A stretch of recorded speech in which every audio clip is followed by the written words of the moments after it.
जाय बिथाङा दिनै एक्स NDFB इउनाइटेड फरामनिफ्राय जोंनियाव फैदों बेखौ आङो क'क्राझार डिस्ट्रिक्ट एक्स NDFB वेलफेयार एस'सिएशननि गाहाय नेहाथारि जानानै सिगाङावनो बिथांमोनखौ बरायनानै लाग्रोबाय। दा बिथांमोनहा मोनसे समावहाय इसु जाखांनानै मोनसे एक्स NDFB जोंनो जोनोम होजानाय बा दाजानाय united forum of ex NDFB welfare association बेवहाय माने बिबान लानानै खामानि मावबोदोंमोन। दा बिथाङा बै इउनाइटेड फरामनि एस'सिएशनजों दाजानाय FAB बेखौ साबजानाय मोनाखै। दा बे साबजानाय मोनैनि थाखाय बिथाङा गावनि गोथौ आरो मोजां सिन्थाधाराजों जाहाथे बैफोरबायदियाव थानानै जे जोंनि बिटिआरनि जेनाखि दफाफोर बै दफाफोरखौ मावफुंनो हानाय नङा बेफोरबादिखौ नोजोर बोनानै दिनै जे एक्स NDFB जोंनो जोनोम होजानाय बा एक्स NDFB जोंनो ज' जालायलायनानै दाजानाय जे एक्स NDFB वेलफेयार एस'सिएशन बेवहाय थायोब्ला जाहाथे बिटिआर सुक्तिनि जेनाखि दफाफोर बै दफाफोरखौ जाहाथे आखरे आखर मावलांनो हायो बेफोरबायदिखौ नोजोर होनानै बिथाङा इउनाइटेड फराम अफ एक्स NDFBनिफ्राय नागारनानै दिनै जोंनि एक्स NDFB वेलफेयार एस'सिएशन बेवहाय फैबाय। दा बिथांमोननि फैनायाव जोङो जथेस्थ' बिथांमोनखौ आजावनानै लाबाय आरो ज'यै मावलांनो जोङो दिनैनिफ्रायनो सिन्था खालामलायनानै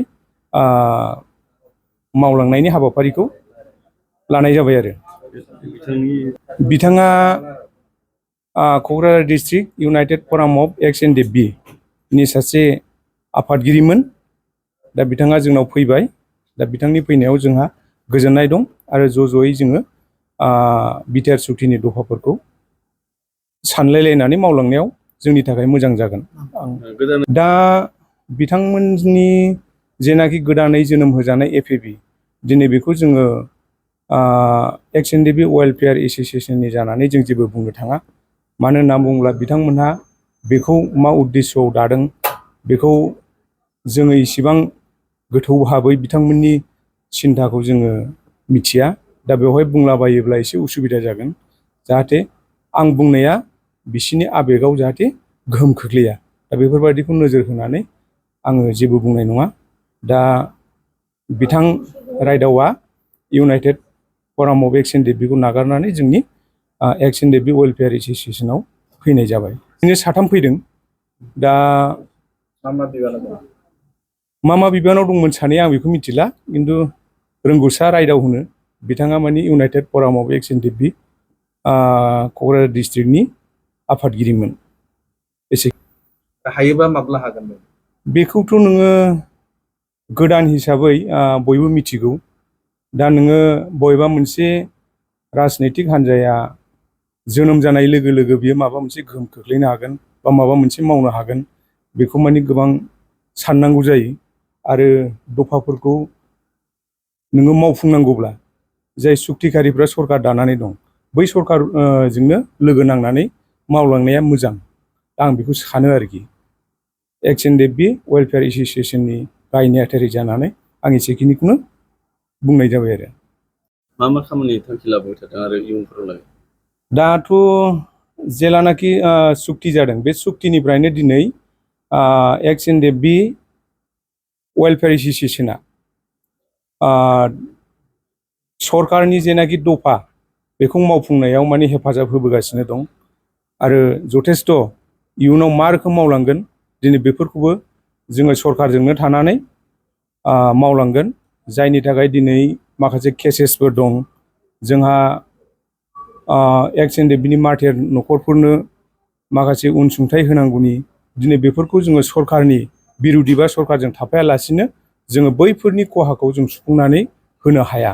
दा थिग जों बे रोखोमनो जाय दुखिया फरियाल जाय मुभमेन्टआव खस्थ' मोनबोदों बैफोरबायदिनि माखासे आद्रा खामानिखौ मावफुंनानै होनांगौनि थाखाय जोङो एक्स NDFB वेलफेयार एस'सिएशनखौ दानानै दिनै सरकारजोंनो मोजां रोखोमै जोङो मदद होनायजों जोंनि खामानिखौबो दिनै सरकारा मोनसेनि उनाव मोनसे मावलांबाय थानायखौ जों नुदों।